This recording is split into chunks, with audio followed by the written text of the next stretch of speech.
Welcome back to the Kaiser Report. Time now to go to Denver and talk with Steve Keen. Steve Keen is a professor of finance and economics in Australia.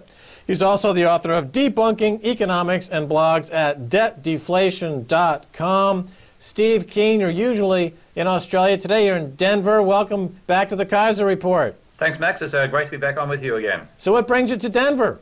Well, I've actually thought I could think of the title of an old Tom Hanks movie to say what I'm doing here. You know, the old Sleepless in Seattle. I've been down and enjoying Clueless in Denver. Oh, I think there was a movie called 8 Things to Do When You're Dead in Denver. Well, the ninth of them is to go to the American Economic Association annual conference, which is what I've just done. So I gave a session with a lot of informed people about why the crisis occurred and whether it's over yet. And then I just sit through a lot of, pardon the expression, but economic morons, not even being aware that there was a crisis. And neoclassical economics always began from the belief that capitalism is fundamentally stable, is almost, they actually presume it always occurs has its behavior in equilibrium. And they continue to think that way after a financial crisis, but made it extremely obvious that that's not the case. And so what I did was go along to a number of sessions where neoclassical economists were either giving their ideas about what caused the crisis, and in fact they had no cause whatsoever, or where they were saying, would they change the way they thought because of the crisis, and the fundamental answer was no. So that to me was just not remarkable. I'm wearing a T-shirt which says it all, so if I can pop up on the screen I'll show you the T-shirt. Let's hope it works well on the camera. This is a quote from Keynes back in 1936 when he wrote the General Theory, which none of these guys have read, even if they call themselves Keynesian. And what it says is that, if you can read it, I'll say it out loud, the difficulty lies not in the new ideas, but escaping from the old ones. And Keynes continues, a bit longer than a T-shirt can handle, to say that ramify, for those of us who have been brought up thinking this way, into every corner of our minds. And that was clearly the case of the neoclassical economists at this conference. All right, now, when I listen to you speak, I think a little bit about Jim Rickards. I don't know if you follow Jim Rickards' work or not, but he is also calls himself a systems analyst, and he looks at economics as a systems in a way you look at various systems. You know, that's the best word for it. And engineering that's the basis of engineering these days. So 747 is a system. Now, one economist that seems to have gotten it is Hyman Minsky. Talk a little bit about Minsky and the Minsky moment, what that means, and are we at one of those moments? We've been in one of the, we've been in not in the moment. I think we call you might call it not the Minsky moment, but closer to the Minsky millennia, because Minsky talked about a series of financial cycles, each of which led to the economy having a higher level of debt at the end of the cycle than it had at the beginning, leading ultimately to one where there's so much debt in the system that it collapses under its own weight, unable to finance the debt. And that's exactly where we are. So that's been my whole theoretical area, as you know, Max, modelling Minsky's hypothesis, putting it into mathematical form, which then puts it in the same form that Ricard's work. It's fundamentally a systems engineering model of the economy. And yes, it does have those characteristics. And you can't predict the future in this, even though you can say what's likely to happen. And when I look at it, I can say we're certainly in the regime where a Minsky breakdown is going to occur. And that's why I came out publicly in 2005, late 2005, and said, we're in for the biggest crisis of all time. Brace yourselves. And of course, the neoclassical economists who live in this world where they see the system always being in equilibrium, and if it ever gets shocked, returning to equilibrium, they were simply incapable of seeing this happen. Okay, now the neoclassical economists and the typical way that economics is being reported in the mainstream press, it works if you don't include the debt. And what's key here is that the debt that you talk about building up over years, for the most part, is held off the balance sheet and is invisible to some degree because interest rates have been trending lower and have been kept low recently in the last couple of years through the machinations of the central banking system. But this huge off-balance sheet debt pile, which no one really knows exactly what the size of it is, estimates are from 5 trillion to 20 trillion, eclipsing, in fact, the size of the visible economy. But this is where a lot of this the permutations and the subtle convolutions of unpredictability are occurring, and now they're bleeding in to this system in terms of these sudden crashes and flash crashes and economic events, but most of it's held off the balance sheet. Is there any way to get policymakers to force the banks to be transparent about the trillions of dollars that they're not disclosing? Well, Max, I'd actually say that the visible stuff is far and away large enough to cause a crisis. And the visible stuff in America's case, in terms of the private sector's debt level, peaked at just under 300% of its GDP and has now fallen to 270% of its GDP. That's stuff on the books. So that alone was enough to cause the crisis. And not the reason that the neoclassicals didn't see this coming fundamentally is they do not include private debt in their modelling at all.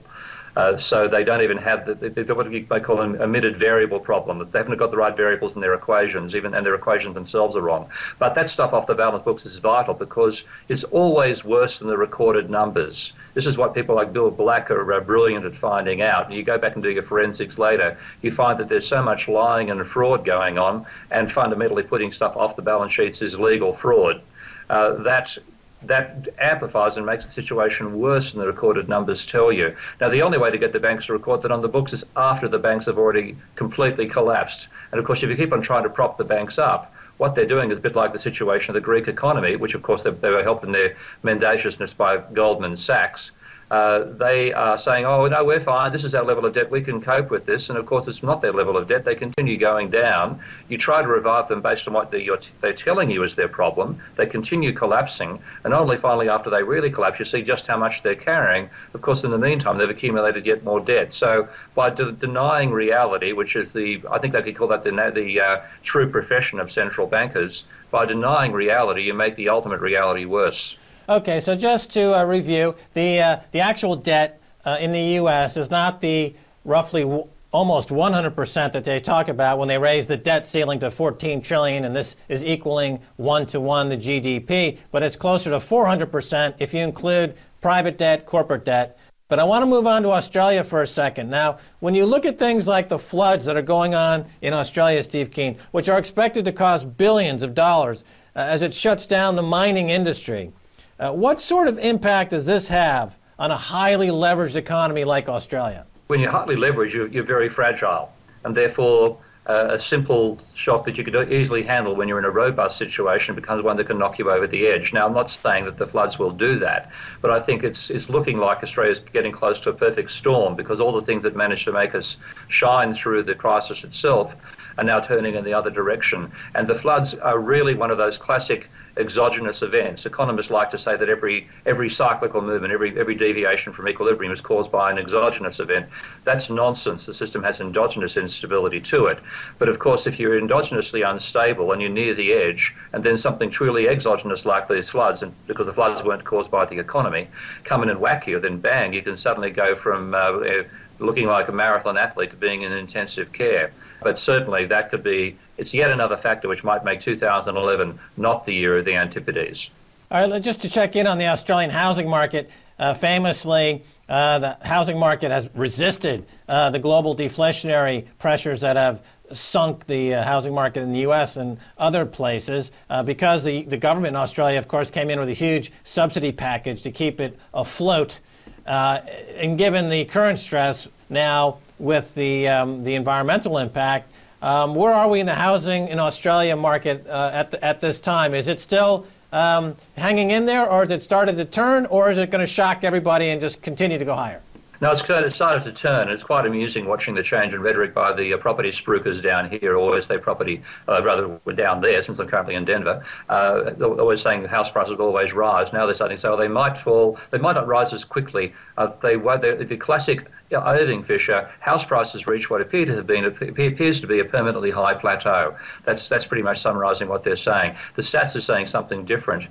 When that boost, when the government was taken out of the scheme, they called it the first home owners boost, when they doubled the amount of money they gave to prospective buyers to buy an established house from 7,000 Australian dollars, which is roughly 7,000 US these days, to 14,000 Australian and 21,000 for somebody buying a new place. That reignited the property bubble that was starting to burst back in 2008.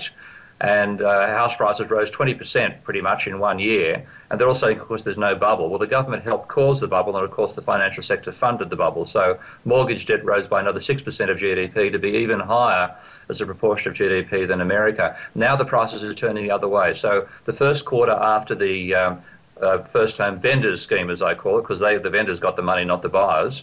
After that expired, house prices rose by 5%. They're about 3% this quarter after that.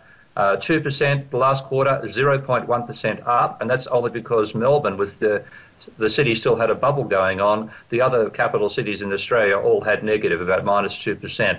And now the news is coming through that when the next set of figures come out on the beginning of February, we should see a negative figure for the Australian housing market as a whole. And ironically, that's probably the worst in the mining states. Perth and Brisbane are doing far worse, it seems, than the rest of the country, even though they're supposedly benefiting from the China stimulus. So the housing market in Australia is finally coming off the boil, and I don't think the government can turn off the oven and the stove once more.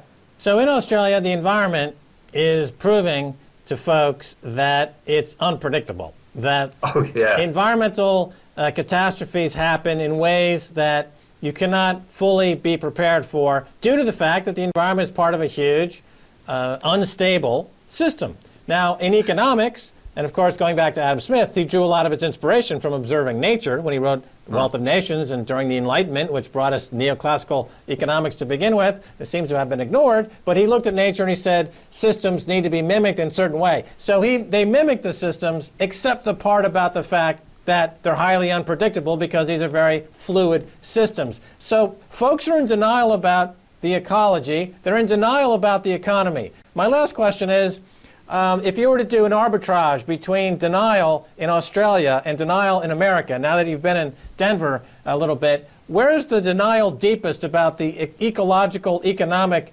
disasters and the ecological economic disasters in Australia? Which population is deeper in denial?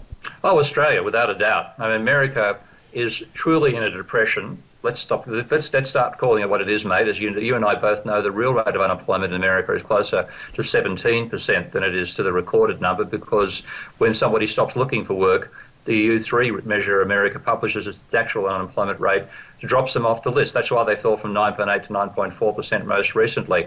So about 1 in 6 Americans is out of a job. And the mood over here is depressed. Even the economists have got some realization of that. In Australia, it's still happy days. And really the reason Australia avoided the crisis was by recreating the conditions that caused it in the first place. They restarted a housing bubble, a debt-financed housing bubble. But they're still thinking happy days are here again and are never going to go away. And most of the talk in Australia is about how we handle an expected 20 years of continuous prosperity. So who's in denial? It's definitely Australia. All right, Steve Keen, thanks so much for being on the Kaiser Report. Thank you.